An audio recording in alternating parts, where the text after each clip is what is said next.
Good morning BA third year economics students. हम लोग आज विदेशी विनिमय बाज़ार एवं विनिमय दर के बारे में समझने की कोशिश करते हैं।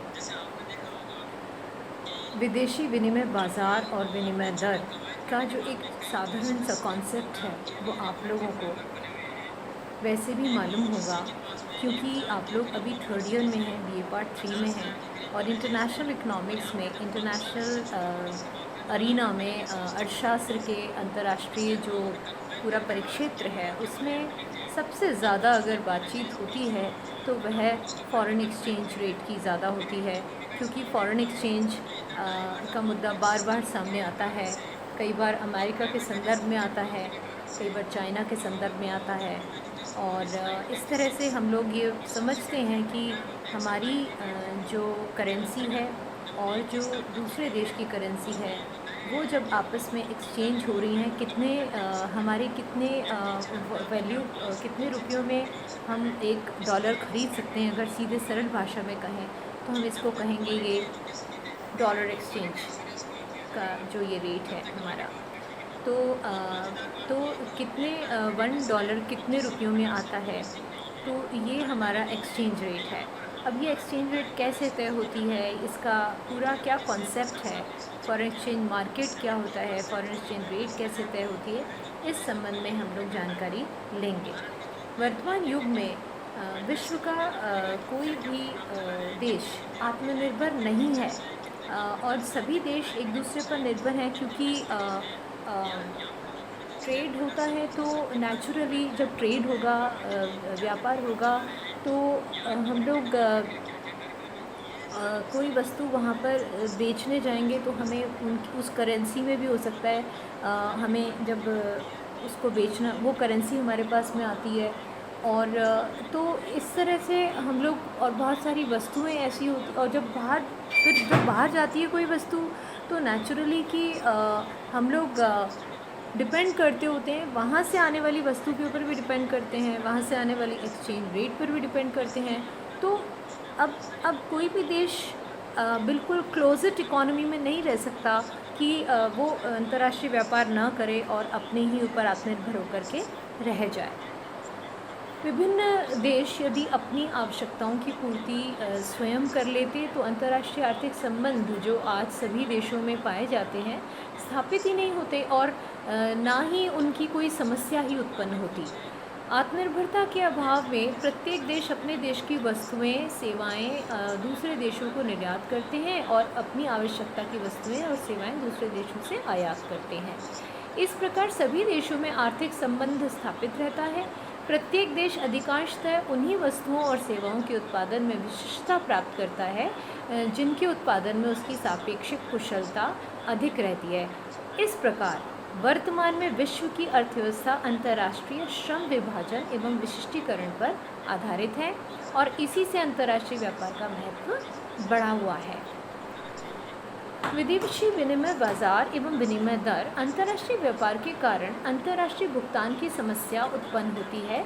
जैसा कि विदित है कि विभिन्न देशों में विभिन्न प्रकार की मुद्रा का चलन होता है जो राष्ट्र की सीमाओं तक की सर्वमान्य होती है। अन्य देशों में स्वीकार नहीं किया जाता है। इसलिए जब तक एक देश के निवासी अपनी वस्तुओं और सेवाओं का निर्यात उसको करते हैं तो वह अपने ही देश की मुद्रा में भुगतान लेना चाहते हैं, जबकि विदेशी नागरिक उनके स्वयं के देश की मुद्रा में ही भुगतान दे सकते हैं। विश्व में अंतर्राष्ट्रीय मुद्रा नाम की कोई वस्तु नहीं है, सभी देश के निवासी इसे स्वीकार कर सकते हैं। स्वर्णमान के दिनों में यह समस्या अधिक जटिल नहीं थी, क्योंकि विदेशी भुगतान स्वर्ण के माध्यम से किया जा सकता था, परंतु वर्तमान युग में जब प्रत्येक देश अपनी मुद्रा को दूसरे देश की मुद्रा में बदलना चाहता है, विदेशी दायित्वों को चुकाना एक जटिल समस्या है। विदेशी विनिमय का अर्थ क्या होता है? विदेशी विनिमय का अर्थ कई प्रकार से लगाया जाता है। इसका अर्थ विदेशी मुद्रा से लिया जाता है जिसका क्रय विक्रय किया जाता है। इसका अर्थ उन संस्थाओं से भी लिया जाता है जो विदेशी मुद्रा अथवा विदेशी बिलों का क्रय विक्रय करती हैं। इसके अतिरिक्त सभी रीतियाँ जिनके माध्यम से देश की मुद्रा को दूसरे देश की मुद्रा में परिवर्तित किया जाकर विदेशी भुगतान किए जाते हैं। उनको भी विदेश में ये देखा जाता है कि भाई ये मुद्रा किस तरह से परिवर्तित हो रही है दूसरी देश की मुद्रा में। कभी कभी विदेशी विनिमय का अभिप्राय विदेशी विनिमय दर से भी लिया जाता है। एक प्रसिद्ध अर्थशास्त्री हुए हैं हॉटले विदर्स। उनके अनुसार प्रोफेसर हॉटले विदर्स ने विदेशी विनिमय की परिभाषा इस प्रकार दी है: विदेशी विनिमय से तात्पर्य अन्य देशों की मुद्रा खरीदने एवं बेचने से है तथा यह उसी ढंग से किया जाता है जिस ढंग से साधारण वस्तुएं बेची और खरीदी जाती हैं। इस प्रकार विदर्स के अनुसार विदेशी विनिमय अंतर्राष्ट्रीय मुद्रा के विनिमय का एक कला एवं विज्ञान है। प्रोफेसर थॉमस ने विदेशी विनिमय की परिभाषा जो इस प्रकार से दी है कि विदेशी विनिमय अर्थशास्त्र की वह शाखा है जिसमें उन सिद्धांतों की विवेचना की जाती है जिनके अनुसार एक देश के निवासी अपने ऋणों का दूसरे देशों को भुगतान करते हैं, और इससे ये स्पष्ट होता है कि विदेशी विनिमय का अभिप्राय समूची उस रीति से है जिसके द्वारा दो देश अपने दायित्वों का भुगतान करते हैं। प्रोफेसर चैपमैन के अनुसार विदेशी विनिमय से अभिप्राय उस यंत्र से है जिसके द्वारा विदेशी वाणिज्य में भुगतान कार्य होता है। इस प्रकार विदेश विनिमय पद्धति है जिसके द्वारा दो देशों के बीच विभिन्न प्रकार की मुद्राएं चलन में हैं और उनका भुगतान होता है। विदेशी विनिमय बाज़ार क्या होता है वो अब जानने की कोशिश करते हैं हम। जिस प्रकार से सामान्य वस्तुओं के क्रय विक्रय के लिए बाज़ार होते हैं उसी प्रकार से ये विदेशी विनिमय बाज़ार भी होते हैं। इस बाज़ार में सभी देशों की मुद्राओं का क्रय विक्रय होता है और उन मुद्राओं के खरीदने वाले एवं बेचने वाले होते हैं। विदेशी विनिमय बाज़ार वह बाज़ार है जहां विभिन्न देशों की मुद्राओं का क्रय विक्रय होता है।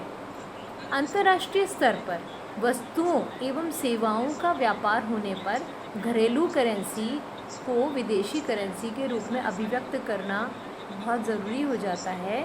विदेशी विनिमय से संबंधित क्रियाएं विदेशी विनिमय बाज़ार में ही संपादित की जाती हैं और विदेशी विनिमय बाज़ार की मुख्य विशेषताएं होती हैं, जैसे नंबर 1 धन का हस्तांतरण। इस बाज़ार का मुख्य कार्य होता है कि विदेशी विनिमय कोषों को एक देश से दूसरे देशों में हस्तांतरण किया जाता है, जिसके लिए विदेशी बिलों का उपयोग किया जाता है और वर्तमान में तार द्वारा हस्तांतरण का प्रयोग अधिक किया जाने लगा है और इसके एक देश की बैंक दूसरे देश में सत्यापित अपनी शाखा या अन्य किसी संबंधित बैंक को एक निश्चित राशि किसी व्यक्ति या फर्म को चुकाने का आदेश दे देती है।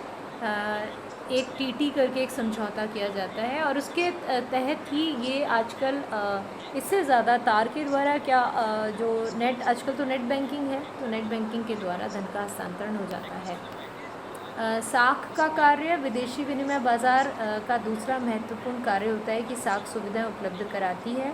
जैसे विदेशी भुगतान संबंधी बिल 3 माह की अवधि के लिए लिखे जाते हैं। इस अवधि में आयातकर्ता को आयात किया गया माल उपलब्ध हो जाता है जिससे वह बेचकर धन जुटा सकता है और बिल का भुगतान कर सकता है। इस अवधि से पूर्व निर्यातकर्ताओं को विदेशी बाज़ार से धन मिलने की सुविधा मिल जाती है, क्योंकि निर्यातकर्ता बिलों का बट्टा विदेशी बाज़ार की संस्थाओं से करा सकता है। इस प्रकार विदेशी विनिमय बाज़ार साख सुविधाएं भी उपलब्ध करा सकता है और विदेशी व्यापार में अधिक सहायक होता है। सौदों की पेशबंदी करना, इसमें विदेशी विनिमय बाज़ारों में विदेशी विनिमय संबंधित सौदों की पेशबंदी करने की भी सुविधा रहती है।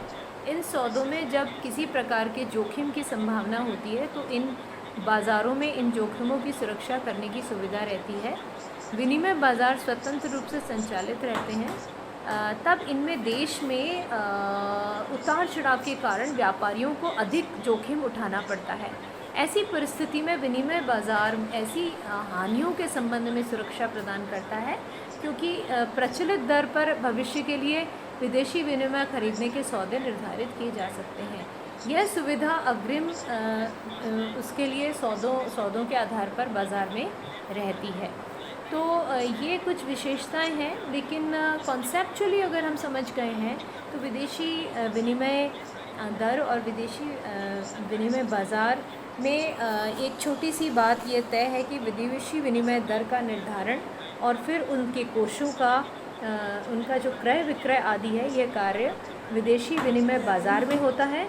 और विदेशी विनिमय बाज़ार में ये कार्य होने के उपरांत अब हम इसके बाद में जो नेक्स्ट पढ़ेंगे नेक्स्ट क्लास में, उसमें हम देखेंगे कि विदेशी विनिमय बाज़ार, हमने अभी आज विदेशी विनिमय बाज़ार की विशेषताएं भी देखी, लेकिन कैसे इसका निर्धारण होता है विदेशी विनिमय दर का, वो सारी सिद्धांत और वो सारे नियम हम लोग कल पढ़ते हैं। Thank you so much.